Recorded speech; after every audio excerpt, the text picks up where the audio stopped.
So what exactly do we lose out on if the U.S. does indeed pull out of the World Health Organization? If the U.S. pulls out, we lose a lot.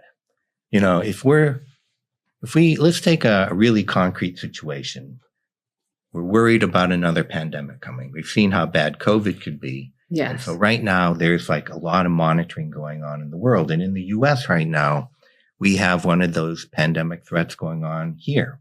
You've read about bird flu, probably. Bird flu's in several states. A lot of cows, a lot of chickens have gotten infected. People have gotten infected. Someone's died. And so there's a lot of concern about that particular virus, but there's a lot of other viruses out there that we're worried about. And then we know there's a huge number of viruses. We don't even know what they are, but they're capable of emerging and causing something. So if something happens, let's say in another country, it's WHO that's likely going to find out first. So if the U.S. is not part of WHO, we'll eventually hear about the information, but we're not going to hear about it right away because that country is not going to call up the U.S. and say, we've got something going on. They are going to call up WHO and say, we've got something going on. And you need that early information to get a really quick sense. Is this really serious? And if it is, how do we make tests for it? What do we know about the disease it's causing? How's it being transmitted? What kind of defense do we have to put up? It's different if it's in water. It's different if it's in body fluids. It's different if it's going through the air. You need all of that information. And then you immediately begin thinking, do we have vaccines for it? Do we have medicines for it? And in the beginning, it's always really confusing. Yeah. Little bits of information, but no one's got the big picture. So the WHO comes closest to pulling in the big picture because it's getting information from all these different countries.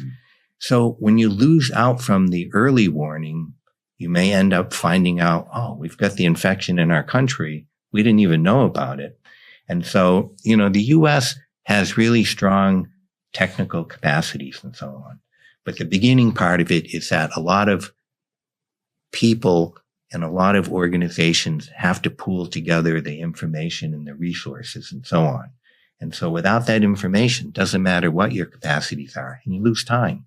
And if you lose time in an outbreak, it guarantees you that you're going to lose more people. So, okay, then that really begs the question.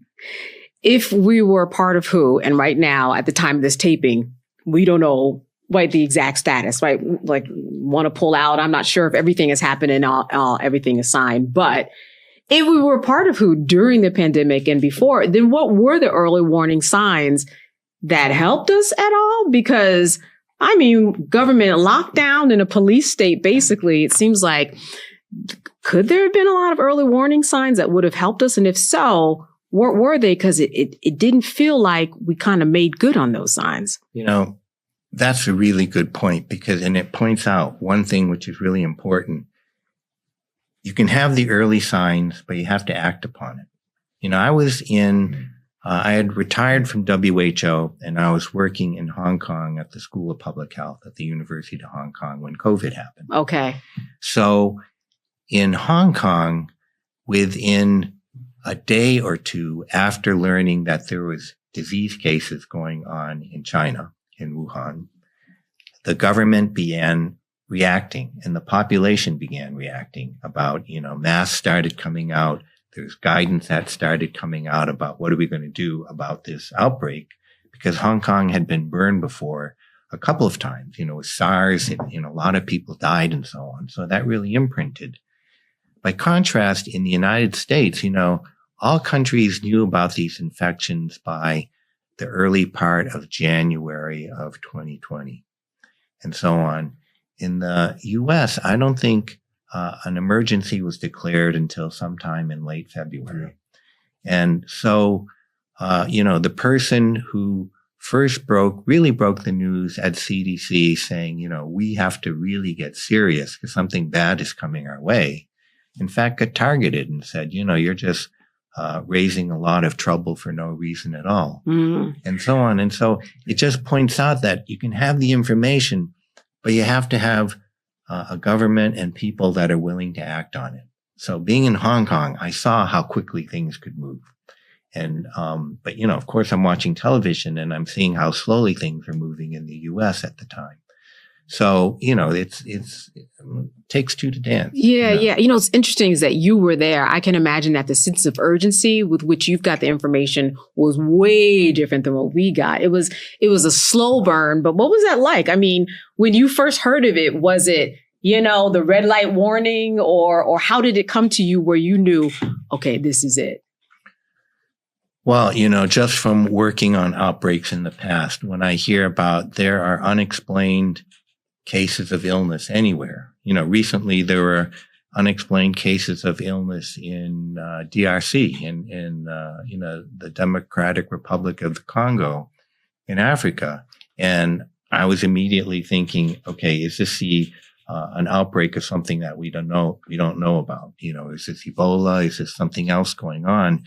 So being in Hong Kong, the government, scientists, people there already knew something is going on in terms of these unknown disease cases. It may blow over, it may get stopped, but it may just grow. And so we better act upon it, because if it grows, we don't want to fall behind. And so that willingness to act on the information, taking it really serious, was just really obvious there. Yeah. I mean, were you calling people back home like, look, I know this information? Because really you were ahead of me for sure. Right. Because I was around March, around March is my birthday. And so around 17th or 18th is when they said, look, everybody. And I was like, no, that can't be. It's because I had plans for my birthday. I mean, I know it's very simple, but it was like a different feeling. So I'm wondering, did you call people back in America and say, look, I know some information and you should know this. It's coming, but because I love you and know you, I'm getting you ahead of it. Well, I think the health professionals I know here, a lot of my friends still were working at CDC at the time. They knew something bad was coming, but, they're really mindful of what can we say about, what's the administration going to let us talk about? And those things like that. And so, it's a full team sport. Okay. I mean, the whole team's got to be saying, this is serious. We're in the game. We're going to do it. And I think that, that's part of, you're asking about how do we get ready for the next thing? Part of the next thing is, are we a full team and are we going to act upon it? And, how are we going to handle the situation early? Because it's early where you can tell people, get ready.